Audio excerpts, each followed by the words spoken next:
तो आज हम लोग क्लास 9 का जो बायो सेक्शन है उसमें हम लोग सेल चैप्टर को आज पढ़ेंगे। तो यहाँ पे आप देखिए स्क्रीन पे, यहाँ पे है प्लांट। इस प्लांट में ये जो प्लांट है कितना बड़ा है, लेकिन ये जो प्लांट है ये एक छोटा सा सेल से बना हुआ है जो है प्लांट सेल। यहाँ पे आपको दिख रहा होगा। उसी तरह से यहाँ पे ह्यूमन बींग्स है, और ये जो ह्यूमन बींग है ये स्मॉलेस्ट यूनिट जिसको बोलते हैं एनिमल सेल। एनिमल सेल, यहाँ पे सेल जो होता है वो स्मॉलेस्ट यूनिट होता है। उसी से ह्यूमन बींग या फिर मैमल्स, बर्ड्स वगैरह सारे लिविंग ऑर्गेनिज्म सेल से बने हुए हैं। तो इसीलिए हम लोग बोलते हैं कि cell is the structural cell is the structural and functional unit of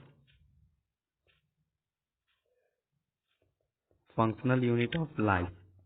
जो सेल है वो लाइफ का स्ट्रक्चरल एंड फंक्शनल यूनिट है, क्योंकि सभी उसी से बने हुए हैं।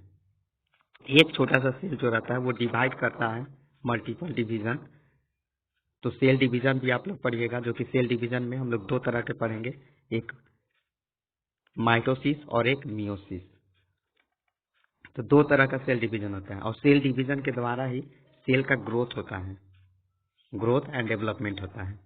तो यहाँ पे जो एनिमल सेल है ये देखने में इतना छोटा है, लेकिन ये जो मल्टीप्लाई करता है तो मल्टीप्लाई करके ट्रिलियन ऑफ सेल बना लेता है, मतलब बहुत ज्यादा नंबर ऑफ सेल। और जब ट्रिलियन ऑफ सेल बना लेगा तब इतना बड़ा ह्यूमन स्ट्रक्चर बनेगा। आप देखे होंगे छोटा सा जो बेबी रहता है उसका साइज कितना छोटा होता है, लेकिन वो धीरे धीरे जब ग्रोथ डेवलपमेंट करता है 5 साल 10 साल के बाद वो उसका पूरा एक ग्रोथ हो जाता है और वो बड़ा बन जाता है। तो वहां पे क्या होता है, सेल डिवाइड करता है। और किस टाइप का सेल डिवाइड करता है तो उसको हम लोग पढ़ेंगे सोमैटिक सेल। वहां पे सोमैटिक सेल का डिवीजन होता है। तो हम लोग जब सेल डिवीजन पढ़ेंगे तो वहां पे पढ़ेंगे दो तरह के होता है, रिप्रोडक्टिव सेल और सोमैटिक सेल। तो चलिए पढ़ते हैं इस चैप्टर को। तो सबसे पहले आपको इस चैप्टर में साइंटिस्ट के बारे में जानना होगा। जैसे पहले जो साइंटिस्ट हैं वो हैं रॉबर्ट हुक, जिन्होंने सेल को डिस्कवर किया था। फर्स्ट टाइम में अगर बायो जगत में, जो बायो वर्ल्ड है, फर्स्ट डिस्कवरी अगर कुछ हुआ था तो वो सेल का डिस्कवरी हुआ था। फर्स्ट टाइम जो सेल डिस्कवर हुआ था वो कौन किए थे, तो cell discovered by Robert Hooke. और ये जो सेल डिस्कवर किए थे, ये जो सेल था ये था डेड सेल। तो इसीलिए एक क्वेश्चन भी बनता है कि लिविंग सेल को कौन डिस्कवर किए थे। तो यदि लिविंग सेल के बारे में आएगा तो वहां पे रॉबर्ट हुक को नहीं बताना है। अगर डेड सेल के बारे में पूछा जाएगा या फिर सेल डिस्कवर, तब आपको लिखना है रॉबर्ट हुक। और जैसे लिविंग सेल पूछा जाएगा तो लिविंग सेल के बारे में जब पूछा जाएगा तो वहां पे ये जो साइंटिस्ट दिख रहे हैं जिनका नाम है एंटोन वॉन लीवेनहॉक,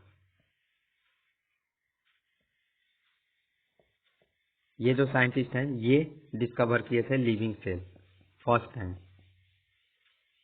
और जो लिविंग सेल डिस्कवर किए थे वो जो सेल था वो था बैक्टीरिया। और यहाँ पे जो रॉबर्ट हुक थे ये जो डिस्कवर किए थे ये था कॉर्क। अब कॉर्क किसको बोलते हैं, जब कॉर्क हम वर्ड बोलते हैं तो लगता है कि जैसे बैडमिंटन जो हम लोग खेलते हैं कॉर्क से, वो वाला कॉर्क है। हाँ, वही वाला कॉर्क है। देखिए जो कॉर्क होता है, यहाँ पे आपको दिख रहा है ट्री।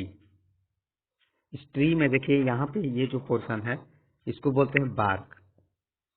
अब इस बार्क के अंदर वाला जो पोर्शन होता है, यहाँ वाला पोर्शन, अंदर वाला जो पोर्शन होता है इसी को बोलते हैं कॉर्क। इसी को कॉर्क बोलते हैं। और इसके जो अगला जो चैप्टर है उसमें आप पढ़िएगा थोड़ा सा पारेन्काइमा कोलेनकाइमा, तो वहाँ पे भी आपको ये बताया जाएगा।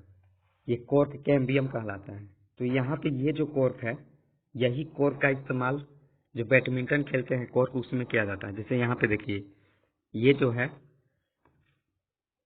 यहाँ पे आपको दिख रहा होगा उसी कलर में है। तो यहाँ पे उसको पूरी तरह से क्रश करके और इसमें डिपॉजिट किया जाता है और इसके बाद ऊपर से रबड़ को लगाया जाता है। जैसे यहाँ पे आपको दिख रहा होगा रबड़, जिससे कि ये तेजी से मूव करता है और जो बैडमिंटन है वो खराब भी नहीं होता है।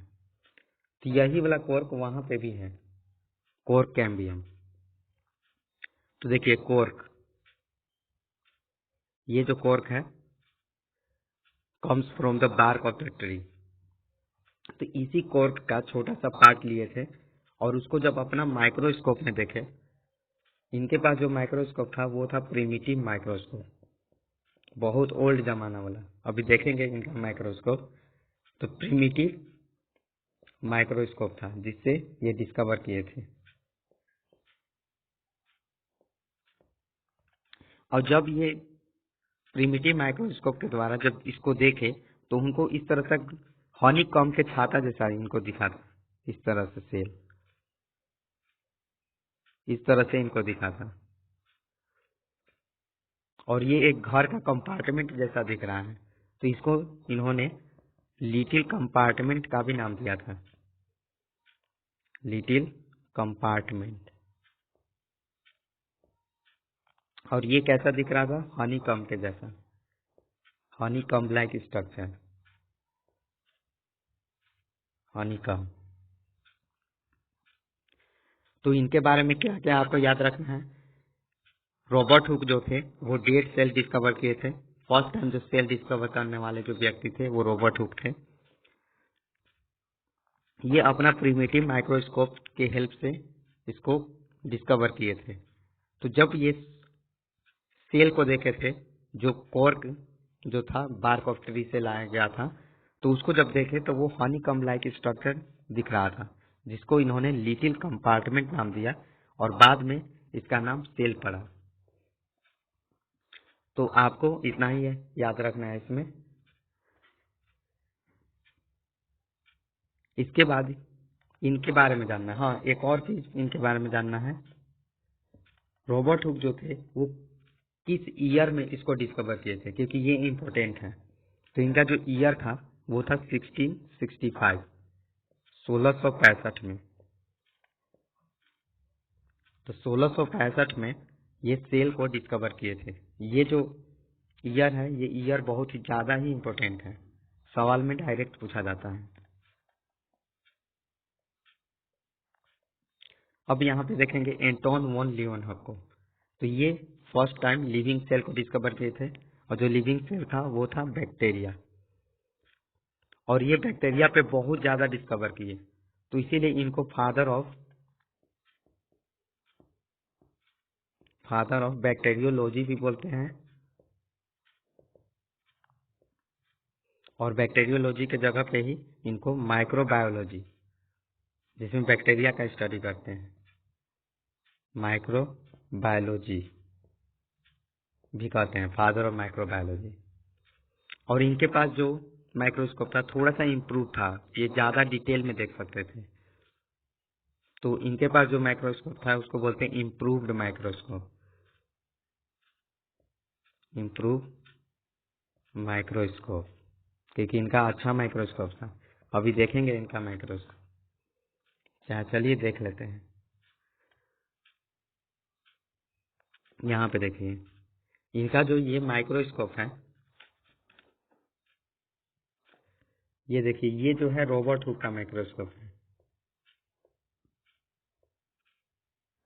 Robert Hooke. इसी माइक्रोस्कोप से इन्होंने डेड सेल को डिस्कवर किए थे 1665 में। ईयर को याद रखना है।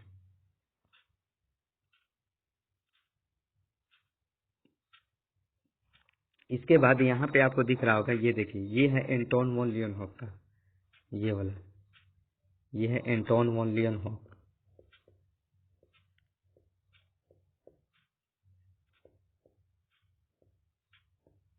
अब ये जो माइक्रोस्कोप है, यहाँ पे आपको दिख रहा होगा, यहाँ पे लेंस वाला पोर्शन है, ये लेंस है, यहाँ पे लेंस रहता है और उससे हम देख सकते थे। यहाँ पे थोड़ा सा ज़्यादा डिटेल में हम लोग देख लेते हैं। और ये जो डिस्कवर किए थे लिविंग सेल, वो ईयर था 1674। ये भी डेट आपको याद रखना है, 1674। इसके बाद आपको दिख रहा होगा यहाँ पे, ये है इलेक्ट्रॉन माइक्रोस्कोप जो अभी इस्तेमाल होता है, बहुत ही एडवांस इलेक्ट्रॉन माइक्रोस्कोप जो कि डीएनए लेवल पे काम करता है। और ये जो माइक्रोस्कोप यहाँ पे दिख रहा है, जिसको बोलते हैं कंपाउंड माइक्रोस्कोप, ये है आपका compound microscope.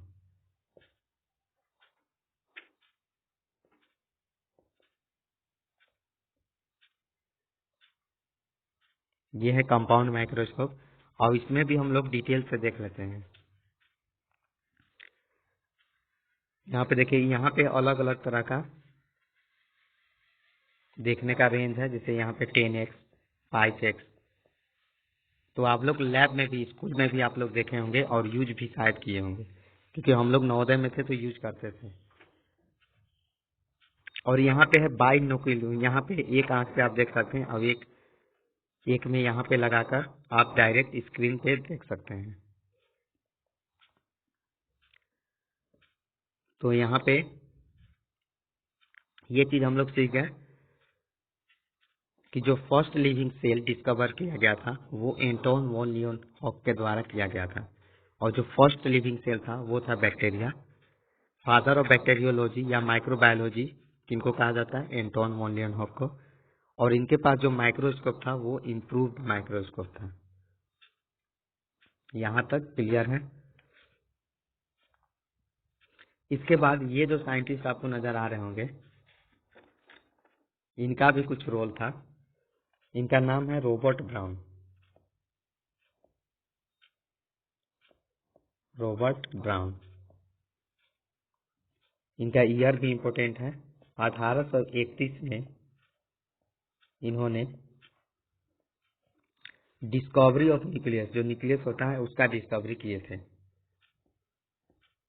Discovery of nucleus.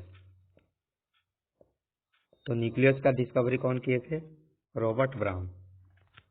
Living cell का डिस्कवर कौन किए थे? Anton von Leeuwenhoek. और सेल का डिस्कवरी कौन किए थे? Robert hook.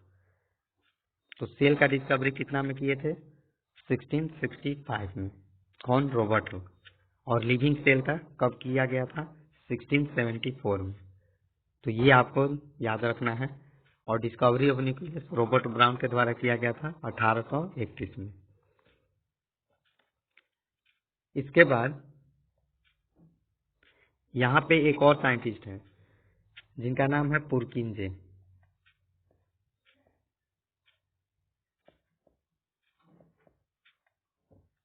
पुरकिंजे ये जो डिस्कवरी किए थे 1839 में। इनका ईयर याद करने का जरूरत नहीं है, वैसे नहीं पूछा जाता है। ये जो साइंटिस्ट थे, ये एक टर्म दिए थे, ये एक टर्म यूज किए थे जो था प्रोटोप्लाज्म।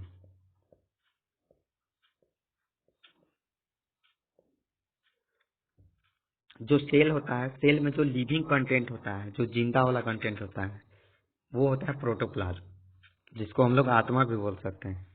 सेल का जो आत्मा है वो यही है, प्रोटोप्लाज्म। अब ये जो प्रोटोप्लाज्म है, ये प्रोटोप्लाज्म बनता कैसे है? ये प्रोटोप्लाज्म दो चीजों से बनता है, साइटोप्लाज्म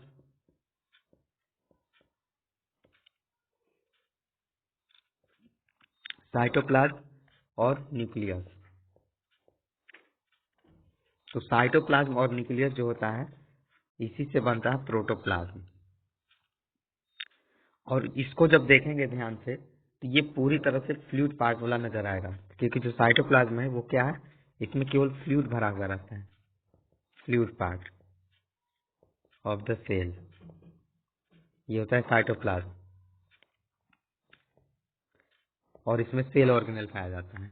तो मेन आपको यहाँ पे ये ध्यान रखना है कि पुरकिंजे जो थे वो एक टर्म यूज किए थे जो था प्रोटोप्लाज्म। और प्रोटोप्लाज्म में क्या होता है, साइटोप्लाज्म और न्यूक्लियस को ही हम लोग बोलते हैं प्रोटोप्लाज्म। एक सेल के अंदर यदि साइटोप्लाज्म और न्यूक्लियस को जोड़ देंगे तो उसको बोलेंगे प्रोटोप्लाज्म। तो बस आपको इतना ही याद रखना है। अब देखिए इसके बाद एक और इम्पोर्टेंट है, वो है सेल थ्योरी। अब सेल थ्योरी क्या है,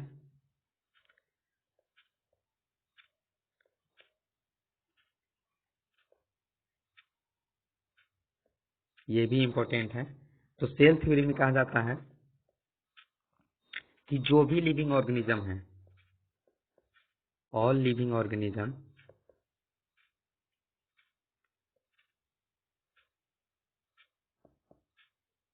all living organisms are made up of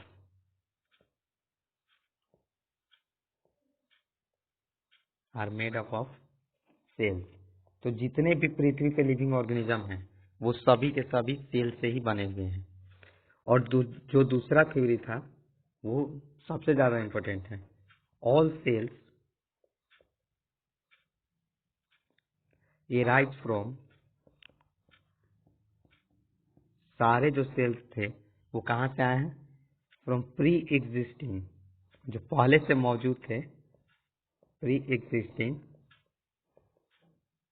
cell, जो पहले से मौजूद सेल थे उसी से आए हैं।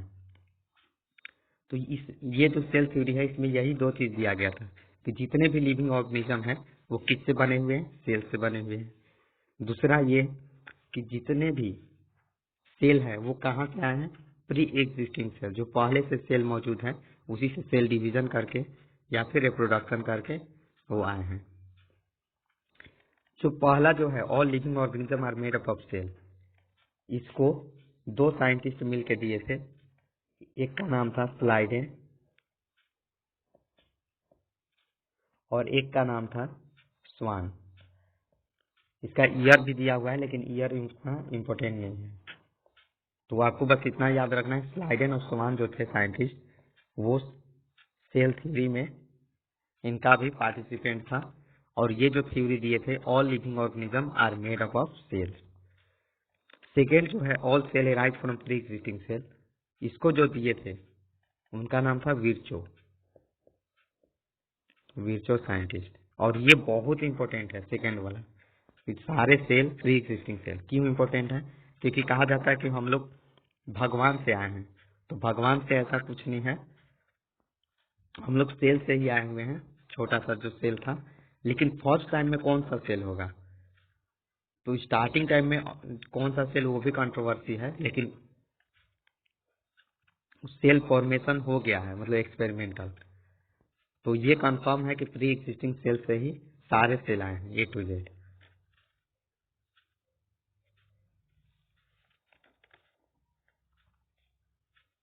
इसके बाद आपको पढ़ना है एक्टिविटी 5.1। तो यहाँ पे आपको स्क्रीन पे दिख रहा होगा कि प्याज है, ओनियन। तो यहाँ पे हम करेंगे एक activity 5.1।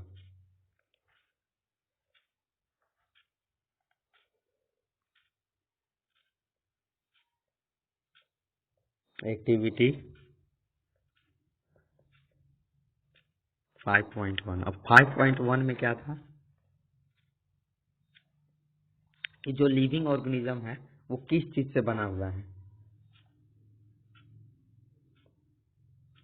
What are living organism made up of. तो यहाँ पे देखिए, यहाँ पे आपको दिख रहा होगा ओनियन। ये ओनियन है जो घर में आसानी से मिल जाता है। इस ओनियन को हम लोग क्या करेंगे, एक फोर शेप। तो सबसे पहले क्या हमको चाहिए, ओनियन। एक्सपेरिमेंट करने के लिए ओनियन चाहिए सबसे पहले, ओनियन ले लिए। अब उसके बाद एक फोर्सेप चाहिए। फोर्सेप चिमटा जैसा होता है, जैसे घर में रोटी फुलाने के लिए चिमटा यूज होता है। तो यहाँ पे देखिए ये जो है इसको बोलते हैं फोर्सेप। तो लिख देते हैं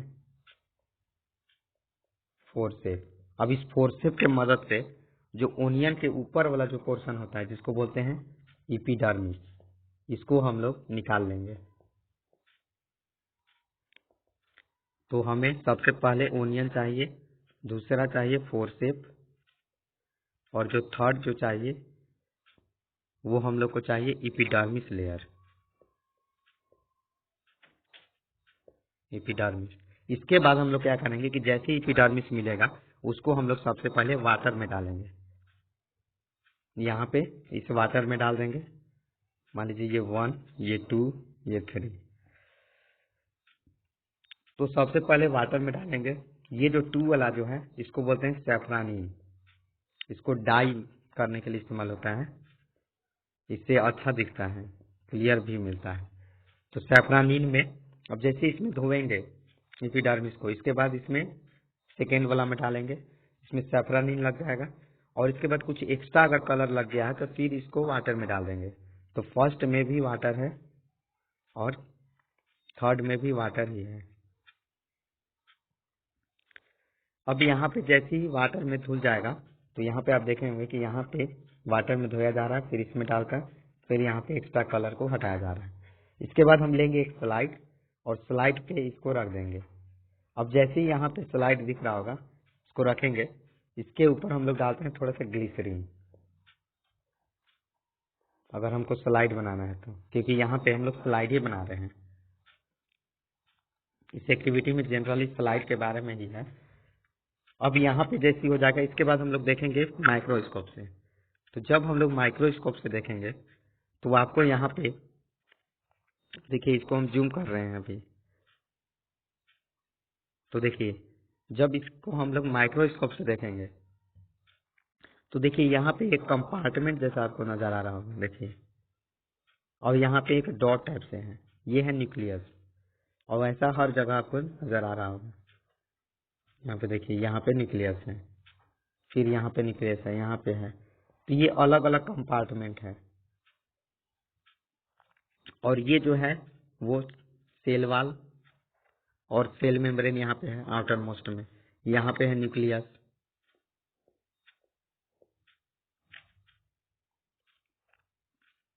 और इसके बीच में यहाँ पे है साइटोप्लाज्म। तो ये 3 चीजें हमें देखने को मिलेगा, एक आउटर मोस्ट लेयर, एक न्यूक्लियस और साइटोप्लाज्म। हर सेल में ये नजर आएगा। तो इस तरह से हम लोग आसानी से बना लेंगे, और ये एक्टिविटी शायद आपको स्कूल में भी कराया गया होगा। तो यहाँ पे एक्टिविटी अभी पूरा नहीं लिखे हैं। यहाँ पे एपिडर्मिस निकालिए। फोर्थ में क्या करेंगे, सैफरानीन सॉल्यूशन ले लेंगे उसमें डालने के लिए। अब फिफ्थ में यहाँ पे कोवर स्लिप, ये जो होता है स्लाइड बनाने के लिए हम लोग यूज करते हैं कोवर स्लिप, जो एपिडर्मिस होता है उसके ऊपर लगाया जाता है, जैसे यहाँ पे ऊपर में है तो कोवर स्लिप ले लेंगे। तो ये एक्टिविटी आराम से ऐसे कर सकते हैं, और स्लाइड तैयार हम लोग कर सकते हैं। इसके बाद है एक्टिविटी 5.2। ये जो एक्टिविटी है, एक्टिविटी 5.2, एक्टिविटी 5.2 में क्या किया गया है कि इसमें कहा जा रहा है कि जो लीफ होता है, जैसे मान लीजिए यहाँ पे एक लीफ ले लिए, इसके ऊपर वाला जो पार्ट होता है एपिडर्मिस, यदि उसको निकालेंगे, और ओनियन का भी तुरंत हम लोग निकाले थे, तो इस ओनियन का भी अगर निकालेंगे एपिडर्मिस, फिर अगर और किसी चीज का निकालेंगे, मान लीजिए इसका जड़ है, जड़ का भी निकालेंगे एपिडर्मिस, तो इसका जब सेल को हम लोग ऑब्जर्व करेंगे, तो जब सेल को देखेंगे तीनों के तीनों में, तीनों अलग है, हमें एक चीज नजर आएगा, न्यूक्लियस। न्यूक्लियस सभी में देखने को मिलेगा, साइटोप्लाज्म भी सभी में देखने को मिलेगा, और मेम्ब्रेन भी, जो आउटर मेम्ब्रेन होता है सेल वॉल और सेल मेम्ब्रेन, ये तीनों में हम लोग को देखने को मिलेगा। और इन तीनों का क्या होगा, शेप साइज लगभग मैच करते हुए नजर आएगा। तो एक सवाल पूछा जाता है कि do all cell look same in shape and size. इस सवाल का हम लोग यहाँ पे देखिए, एक क्वेश्चन सबसे ज्यादा फेवरेट है, डू ऑल सेल, सभी सेल्स लुक सेम। इसको थोड़ा सा छोटा कर लेते हैं।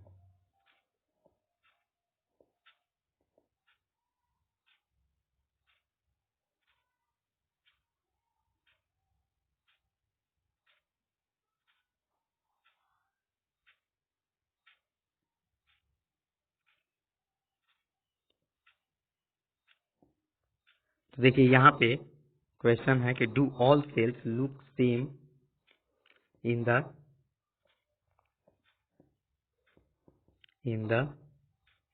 Shape and size. तो आप लोग तो पहले से जान रहे हैं कि सबसे लॉन्गेस्ट सेल कौन सा है।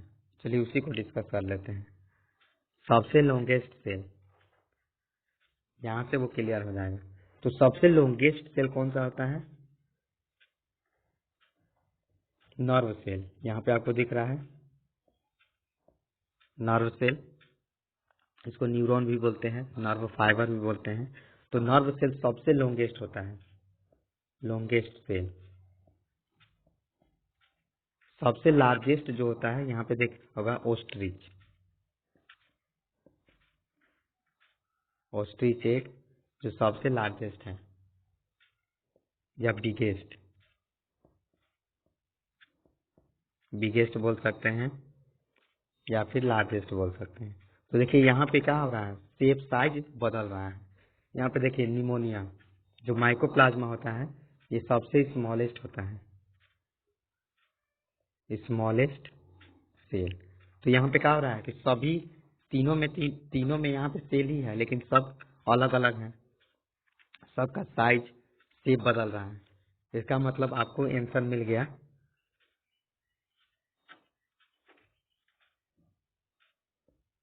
आपको यहाँ पे do all cell look same in the shape and size, तो यहाँ पे क्या हो जाएगा, नो, क्योंकि सबका अलग अलग होता है।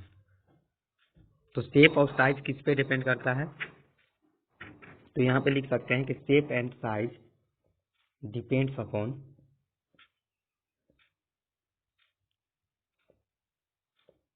Function they perform. फंक्शन के आधार पे ये बदलता है, फंक्शन दे परफॉर्म।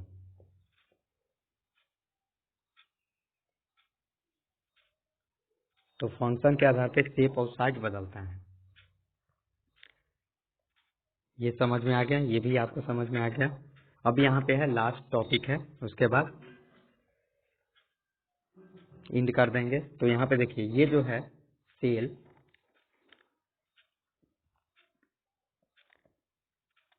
सेल जो होता है नंबर के बेसिस पे दो भाग में डिवाइड होता है। एक को कहते हैं यूनिसेलुलर, कलर बदल देते हैं, एक को बोलते हैं यूनिसेलुलर, यूनिसेलुलर, और एक को बोलते हैं मल्टीसेलुलर।